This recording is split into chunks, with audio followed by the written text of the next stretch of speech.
Tsavo east, late afternoon. The air lay still over the dry earth, heat clinging to the last light. From the northern boundary a sound rose, faint and fractured, unlike the deep territorial roars they knew so well. It wasn't a warning or a call to claim. It was a smaller sound, broken and repetitive, floating across the land like something misplaced. At the field post, the sound pulled one of the younger rangers from his water run. He paused, listened again, and looked toward the wind-bent thorns to the west. Minutes later, 3 of them moved out on foot, Sefu leading, his pace slow, quiet. Not hunting, not searching, following. The sound came again, clearer now, a kind of moan, lifted at the edge, not loud enough to threaten, not loud enough to invite. It didn't rise like fear. It sank like sorrow. By the time they reached the outer gully, the light was slipping fast and their eyes had adjusted to the silver hue of near dusk. That's when they saw her. She was just standing there, not crouched, not alert. Her head hung low, the shoulders loose, ribs rising with each breath like bellows too weak to fire. Her front right paw dragged slightly when she shifted weight, a visible limp but not fresh enough to explain her stillness. She saw them. That much was clear. Her ears twitched once, her gaze swept across the 3 men. But she didn't flinch or turn. She didn't growl or retreat. She simply stood there and made the sound again. That low, breath-wrapped cry, the one that doesn't carry far unless you're listening. Sefu raised his hand. They stopped moving forward. The lioness blinked slowly and then sat, one leg folding awkwardly beneath her. Her body followed the motion like water poured into a hollow. It was not a predator resting. It was an animal who had walked too far with nothing left to do but lower herself into the earth. A breeze moved across the dry grass, carrying dust and the scent of her coat. Sun-baked, faintly sour. They could see the patchy fur around her sides, the dark lines near her hips where muscle had worn down. Her eyes remained fixed, not on their faces, but just past them. A kind of waiting, a kind of will. Her flank heaved as she made another soft sound, shorter now. Her jaw didn't open wide, it barely moved. The sound came from somewhere deeper, less deliberate. Her tail, once thick with muscle, twitched once and then went still again. "She's not here for us," one of the men whispered almost without meaning to. And she wasn't. But she had brought herself close enough to be found, without fear, without anger. That was what turned the air heavier around them. A lioness that doesn't guard her space is a lioness running out of time. Sefu crouched. Still no weapons, no medic kit yet. Just a breath between species, held carefully. The sun dropped another inch toward the earth. The sky turned pale behind her ears. The lioness shifted again, turning her body just slightly, not away from them, but to the side, as though to show them something. There was nothing behind her but empty ground. But still, the gesture felt deliberate.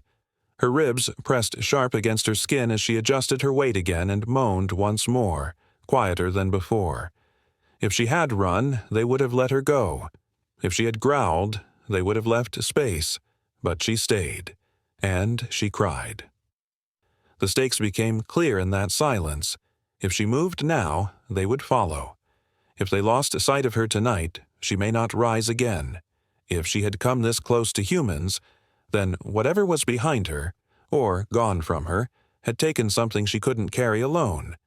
And so they waited, not in fear, not in command, but in something else entirely, something that asked for trust without words. The lioness lowered her head to her paws and watched them still. The last of the day's light pooled between them like an offering neither side could explain. The light was nearly gone when they took the first step forward. Dry soil cracked under a boot, and still she did not move. Sefu signaled to spread wide, careful not to crowd her, not to force a decision she hadn't made herself. The lioness raised her head slightly, eyes large in the dimness, glinting gold in the last reflected light. Her body remained still. Every breath seemed heavier now, slower, dragging through her frame like it cost her more each time. She was thin, but not just from hunger.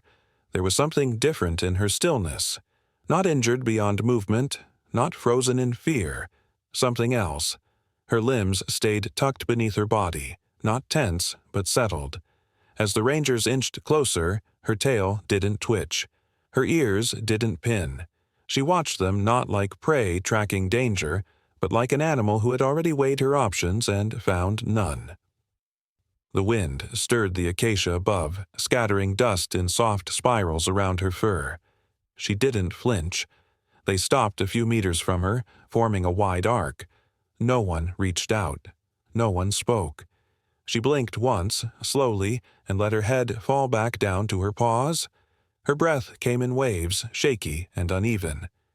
Seifu counted them silently, watching the sides of her ribs lift and drop, 12 seconds between each one. That was too long. Behind her, the scrub opened up into a shallow incline. It wasn't covered. It wasn't safe. If she had meant to hide, she wouldn't have come here. The lioness shifted again, this time rolling slightly to one side, not from comfort, but collapse. Her hind legs stretched behind her with no control. She didn't try to sit back up. Her side hit the ground gently, her head still tilted toward them, still watching. It was then that Seifu stepped forward alone. The others stayed still, hands loose by their sides. She saw him move, but didn't lift her head. Her eyes followed, but nothing else changed. He knelt down slowly, easing his weight to the dirt. There was no barrier between them now, just 7 feet of failing breath. "I see you, girl," he said softly. One line. Nothing more. The lioness closed her eyes once. I opened them again. Her sides rose, then paused. Too long, then fell. She was shaking now, a low tremble that ran through her shoulders and back legs, visible in the thin stretch of her skin. Flies landed and left again near her wounds, the ones they hadn't yet seen clearly. A deep scrape along her flank, healed at the edges, reopened by travel. A swelling near her haunch that pulsed faintly with each breath. This had been going on for days. The silence held, broken only by the sound of wind and the occasional crack of grass. Then, she made the sound again. Not as loud this time. A drawn-out moan, almost voiceless like a ghost of the call from earlier. And again, it wasn't for them. It passed through them. This was not a defensive lion. This was not a fight-or-flight decision. This was a creature who had come to the end of her own map and folded herself down like a page marked for someone to find. If they reached for her now, she might still vanish into the brush. But if they waited, she might vanish anyway. Slower. Quieter. Seifu looked once over his shoulder at the others. No one moved. No one asked. The choice was no longer whether they could help. It was whether she'd let them. In the stillness, she didn't rise. She didn't run. Her eyes stayed open, wide and shining in the dying light, and held his gaze without flinch or fear. Her breath dragged again. And with it, a soft sound, not quite a cry. It was the sound of something asking not to be left alone. For a long while, no one moved. The lioness lay still, her ribs lifting with effort, her eyes half-lidded but alert. A hush had settled across the clearing. Not silence, but a breathless space where instinct waited before the next step. Seifu stayed crouched. The others kept their distance. No radios crackled. No one asked what came next. There was only the soft wind brushing the dust and the heavy rhythm of her breath. Then, without sound or signal, she stirred. One paw shifted forward. Her head rose slowly as if gravity clung to her skin. She paused halfway, her shoulder trembling beneath the strain, but she didn't stop. Her body followed, rising unevenly from the earth, her legs stiff, unsteady. She wobbled once, then steadied herself. Her eyes lifted toward Seifu. Not as a threat, not as a warning. Just contact me. A recognition of something still present. She took 3 steps. Not fast, not strong, but forward. The limp in her front leg was clearer now, dragging her step just enough to show that each movement cost her. Then she stopped, turned her head. Looked back, not fully, just enough to meet Seifu's gaze. And waited. He stood, quiet, careful. She didn't flinch. She moved again. He followed. Not close, not pressing. Just enough to stay in her path, to let her know she had not stepped into nothing. Behind him, the others fell in behind at a distance. The lioness didn't look back again. She didn't need to. She was not leading a charge, not fleeing, not even guiding. She was allowing them to come with her. Her paws sank into soft sand as they passed through a shallow bend in the brush where the landscape flattened. The scent of dust thickened. A kestrel flew overhead and vanished again. The lioness moved slower now. Every few steps she paused. Not from fear, but from fatigue. Each pause was deliberate, chosen. When she resumed, it was always with a moment of quiet resolve, as if reminding herself how to move forward. She turned slightly toward a dip in the land, a low gully they hadn't noticed before, masked by acacia and bent reeds. It wasn't deep, but it curved just enough to disappear from sight at its center. The kind of place an animal might settle in, out of view, out of reach. She reached the edge of it and stood still. Seifu stopped 10 feet behind her. The others circled wide. The lioness didn't continue down into the gully. She stood on its edge, looking down at something they couldn't yet see.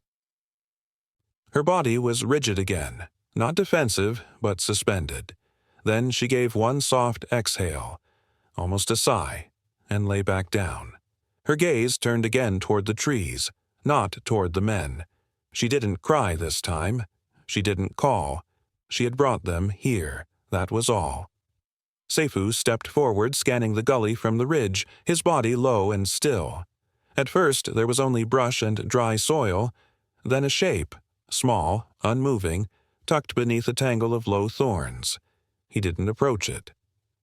Just stood still and let the moment settle. The lioness had shown them. If they stepped in too soon, she might change her mind. If they waited too long, whatever lay beneath the brush might not survive the night. The stakes turned clear and sharp. If they followed her down, they had to be right. If they hesitated, they had to live with what they found in the morning. She did not move again. She had brought them this far. The rest, she left to them. Seifu stepped to the edge of the gully. The dust rising around his boots in soft puffs. The light had dimmed further, turning the landscape to gray and bone. From here, the shape became clear. Tucked beneath a leafless bush, half covered in fallen twigs and dried grass, lay a small lion cub. Still. Not in sleep, in something closer to surrender. Its sides rose faintly, irregular and slow, the way breath moves when the body has spent more than it had left. One paw was stretched forward, the pads cracked and dry. The other curled beneath the tiny chest, unmoving. The lioness didn't look at Seifu now. She moved forward alone, slow as mist curling over cold earth. Each step was deliberate, cautious not because of him, but because her limbs would not carry more than she gave them. She reached the cub without sound, her body swaying slightly as she lowered herself. First her front legs folded, then the rest collapsed into the curve of the ground. With one gentle motion, she leaned in and touched her nose to the cub's. It didn't lift its head, didn't call out, but the chest fluttered once, a shallow rise, followed by a pause so long, Seifu counted to 4 before it moved again. She did not cry this time. Her mouth stayed closed, her throat quiet. She placed her head beside his and blinked slowly, ears flicking once at a fly that didn't land. Her tail coiled around her body, shielding him. She did not lick him, did not nudge, just remained there, breathing when he breathed and still when he wasn't. Sefu moved closer, kneeling with slow precision 5 feet from them. No sudden movement, no outstretched hand. He placed a cloth square on the earth, unfolded a flask of water beside it, and then waited. The cub's fur was caked in dust, but beneath the grime, he was lean and sharp-boned. His hip stuck out from under his coat. His eyes were closed, not in rest, but sealed shut by crusted discharge. His limbs didn't twitch. The breath was the only sign that life still threaded through his body.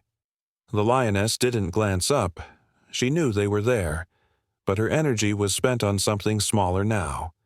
The nearness of her cub's skin, the faint warmth still left in his body. She shifted slightly and pressed her ribs closer to his. A protective barrier made not of power, but proximity. Sifu whispered once, the words low enough to be part of the wind. "He's still with us." No reply, not from his team, and not from the lioness. But a few seconds later, the cub's paw flexed, just once. A tremble, like something inside him resisted the pull of stillness. Then it dropped again. If they stepped in now, too fast, the lioness might flee. If they waited too long, he might not wake again. The line between life and death was thin here, hanging in the silence between breaths. Behind him, one of the rangers unpacked a med kit, moving slowly, kneeling to avoid shaking the earth. No one spoke. No one moved closer. Sefu kept his eyes on the cub. His mouth was slightly open now, dry tongue resting against the dirt. A faint wheeze escaped, so quiet it might have been mistaken for the wind. The lioness looked down at that sound. She blinked again, and then, gently, nosed the cub's ear. The response came in the smallest way possible. A twitch, then stillness. But it was enough. He was not gone yet. She had not come to be saved. She had come to show them this. Her body had carried him as far as it could, her breath spent now only in stillness beside him. If they could help, it had to be now. Sifu rose and stepped back, giving space. The lioness did not stop him. She only stayed beside her cub, silent in the dust, eyes open and watching the space where breath had not yet left. The night came slowly, not as a curtain but as a slow drift of deeper shadow settling into the folds of the land. The cub had not moved again. His breath, though still present, was slowing with each passing minute. His ribs barely lifted now, the rise so soft it was difficult to see unless one watched closely. The air around the gully cooled. The lioness remained curled around him, her body forming a quiet shelter against the creeping chill. The rangers stood a short distance away, quiet in their posture but alert in the eyes. No one rushed forward. They had seen what panic could do. A protective mother driven to flee, to drag a failing cub farther into the bush where no help could follow. But this lioness hadn't shown panic. She had shown something far rarer, trust, or something close enough to it that no one wanted to be the one to break it. Seifu stepped away from the others and crouched again at the edge of the gully. He watched for several minutes, observing the pattern of the lioness's breath, the twitch of her ears, the way her tail no longer moved at all. She was awake, but conserving everything. Her gaze met him once, then drifted back to the cub's head. He looked smaller now, smaller and softer, like the fight had folded itself into quiet endurance. Behind Sefu, one of the medics murmured a question. Whether they should bring the fluid kit forward, whether they should prepare to move. The reply came only with a small shake of his head. Not yet. The decision sat heavy on the space between them. If they reached for the cub, the lioness might rise and carry him off. If she did, he wouldn't last another night. If they did nothing, his breathing would likely fade before dawn. The options were clear. The outcome, less so. So Seifu did the smallest thing he could. He unfolded a clean cloth and laid it gently on the dust 5 feet from where the cub lay. Not under him, not beside her, just near enough for scent to carry. Then he took a shallow bowl and filled it from his own flask. Just water, clean and still. He placed it beside the cloth and backed away. The lioness lifted her head. She looked at the items, then at him, then back at the cub, and she did nothing. No growl, no movement to block him, no shift in position, just a long blink, and stillness. Sefu returned to the others. The choice had been offered, not forced. The lioness did not reach for the bowl. She didn't need to, but when the breeze shifted, her nose twitched toward the scent of water and cloth. She lowered her head again, pressing her cheek gently into the cub's back, as if to remind herself he was still there. Minutes passed. The team stayed motionless. If they waited too long, they might lose both of them. If they moved too fast, they risked severing the fragile trust she had shown by leading them here. The choice they made was this: to stay within reach, but let her decide, to offer help without demand, to hold their breath beside hers. And in that waiting, something passed between them. Not in words, not in gesture, but in the quiet balance of presence. She did not stop them. That was all they needed. The moon passed slowly overhead, casting a pale curve across the dry brush and the quiet earth. The rangers did not sleep. They remained at a respectful distance, near enough to see the shadows where the lioness lay, far enough not to disturb her rhythm. There were no more movements from the cub, no more signs of change, but the lioness had not left. That, too, meant something. Then, in the thickest part of the night, long past midnight, just before the horizon softened, a sound rose again. They recognized it before they looked up. Her voice. But this time it was not broken or sharp. It was lower, drawn from the belly, stretched out in a tone that vibrated with something more settled. It was not peace. Not yet. But it no longer carried the tremble of desperation. It pulsed like a breath-warming cold stone. Sefu turned toward the gully, eyes narrowing, listening with his whole body. The cry came again, steady. A calling, maybe, or a marking of presence. It faded into the wind and didn't return for some time. At first light they approached. The path down the slope was marked now by faint indentations in the dust, the prints of a lioness who had shifted in the night, not in panic, but in care. Sefu walked first, followed by the medic and one assistant. They moved without words. The only sound was the soft press of boots and the breeze combing through tall grass. When they reached the bend, they saw the cloth had been moved. It was crumpled now, pushed slightly aside. The bowl of water had shifted as well, its edge wet with small paw prints. And then they saw him. The cub was upright, not fully standing but propped on his front legs, his hindquarters still tucked beneath him. His head hung low over the water bowl, and his tongue flicked out unsteady, dipping once, then again. Slow, precise. The effort it took was obvious in the way his sides heaved, but he was drinking.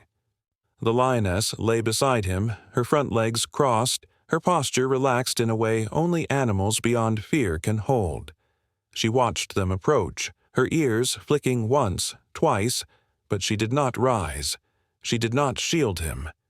She let them see. Sefu stopped 6 feet away and crouched. The cub glanced up at the movement, eyes now barely open, dull but responsive, then returned to the bowl. He drank again. The small gulps were uneven, and his chest trembled with effort, but he kept going. The lioness blinked. Her breathing was steadier now, her ribs rising in a more natural rhythm. Her eyes tracked the men calmly like she had watched them do this before. There was no need for commands. No one needed to be told what had shifted. The cub was not healed, not yet, but he was not gone. The medic laid a soft wrap on the ground, this time closer, and unfolded a small dish of sugar-diluted fluid, more gentle on his system than plain water. He slid it forward without speaking. The cub didn't reach for it, but he didn't retreat either. The lioness lifted her head slightly, just enough to survey the dish, then looked away. That motion alone allowed them closer. It was not approved, it was an allowance. Sefu whispered, mostly to the air, "We're right here." No response came. None was needed. What had changed was not only the cub's strength but her voice, and what it had carried. That cry in the night, low and measured, had not been grief. It had been something simpler. A sound to mark that the waiting was not yet over, but the worst had passed. She stayed beside him as the morning warmed. The cub's eyes closed between sips. But when he lay down, he lay closer to the bowl than before, and when the lioness shifted, she let her flank brush gently against his side, the softest confirmation that he was still hers, and she had not brought him here in vain. By mid-morning, the heat began to stretch over the land again, pressing down on the dry soil and turning the shade along the gully into a precious shelter. The lioness remained curled near the cub, but her breathing stayed calm, steady. Her body no longer sagged with exhaustion. She blinked slowly, as if allowing herself a moment of rest, but she never let her eyes wander far from the men who now moved closer. The mobile vet team arrived just after 10. Their approach was soft. No engines, no sharp sounds, just footfalls over brittle grass. Slow and careful. The vet, an older woman named Marjani, knelt before reaching the cub. She studied the scene in silence before setting her pack down. The lioness watched her movements closely, but still she didn't rise. Sefu stepped forward first, crouching again near the bowl, now empty. The cub was lying still, head tucked along his foreleg, but his eyes opened briefly when the shadow passed over him. Marjani waited until his breathing slowed again before reaching out. She didn't touch him immediately. Her hand hovered just above his flank, feeling for warmth, for tension. Then, using a portable scanner pulled from a folded cloth, she leaned in. The device was small, silent. It passed gently across the cub's belly, his ribs, the curve of his spine. The lioness stood, not sharply, not in fear, just a shift. Her front legs lifted first, then her back, and she stepped forward, slow, deliberate. Sefu remained still. So did Marjani. The lioness didn't growl. Didn't pace. She came forward until her body blocked the light. Then she pressed her nose to the side of Sifu's boot. Not hard, not suddenly, just a touch. Then she stepped back and sat again. No one moved for a breath or two. Then Marjani spoke, just above a whisper. "Internal bleeding," she said. "Minor, likely from the fall or long dehydration. He can recover." The words felt too heavy to say out loud, so no one replied. But something in the air shifted, like a coiled thread relaxing in the space between bodies. The vet reached into her pack again and unwrapped a warm cloth soaked in glucose. She placed it under the cub's jaw, guiding his mouth toward it. His tongue flicked once, then again. A small sign. Enough. With Sefu's help, they gently wrapped his torso, careful not to lift him far. Every movement was deliberate, respectful. His body was light in their hands. Too light, but the warmth of it still remained. As they tucked the edges of the cloth beneath his chest, the lioness took one slow step forward again. Her eyes followed their hands, not with suspicion, but awareness. She exhaled once, deep and low. Sefu looked at her and nodded once. Nothing said, just acknowledgement.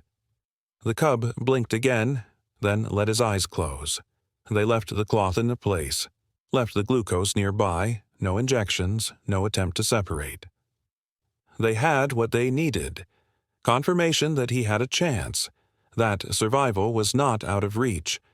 The lioness lowered herself beside him again, her body aligned with his, as if to seal the work with her own weight.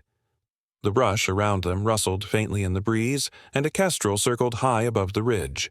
If they moved too soon, the balance would tip. If they stayed too long, it might shift into something else.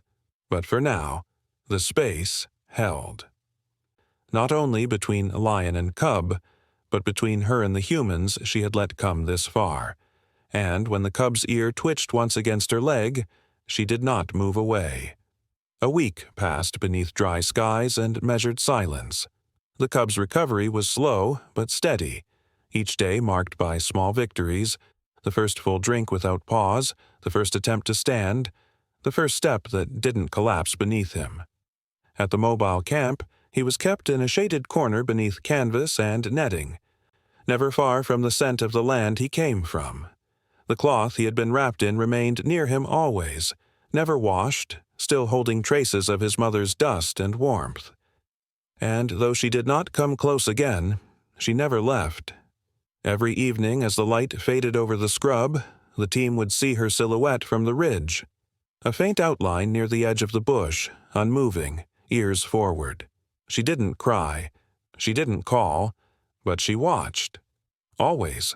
Not from fear, not even from distrust.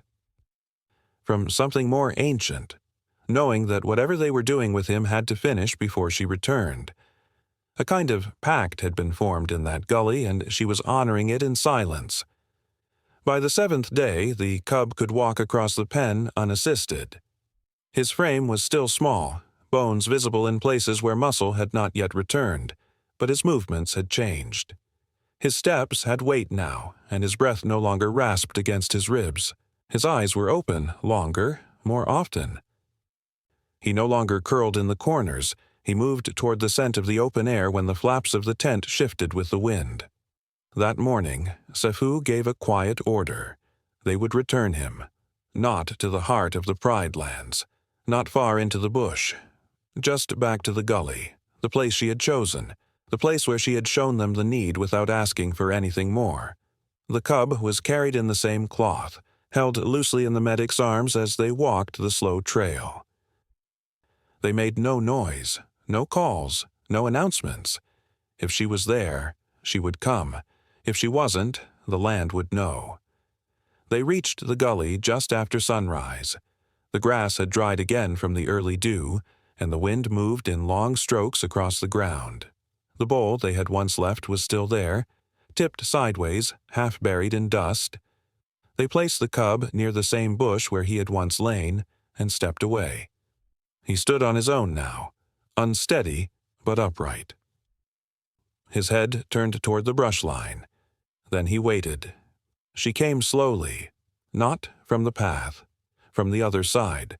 Her body emerged like a shadow drawn from the earth itself. No sound, no hurry. She did not rush to him. She did not pause in fear. She approached with a pace that had no beginning and no end, like she had always been coming and now had only arrived. The cub turned toward her and took a single step. She reached him. Her nose met his flank. Once, then again. A soft press. No sound. No movement of dominance or excitement. Just contact me. She circled him once, her body brushing lightly against his. Then she lowered her head and touched the back of his neck. The place mothers clean, the place lions know as bond. He blinked, then sat. The gesture is complete. The rangers remained silent. They did not follow when she turned. They did not move when he did. She led him away, slow, without urgency, into the edge of the brush, not far, just enough that they were out of reach, but not out of sight. She stopped once more and turned her head, and then they vanished, not with drama, not with sound, just the rustle of grass closing behind them, and the stillness left in their place. A quiet wind passed through the gully, lifting the edge of the cloth the cub had once lain on. It fluttered once, then settled. The sun rose higher, and from the ridge the team watched the place where she had waited, now empty, and knew it would never quite be the same.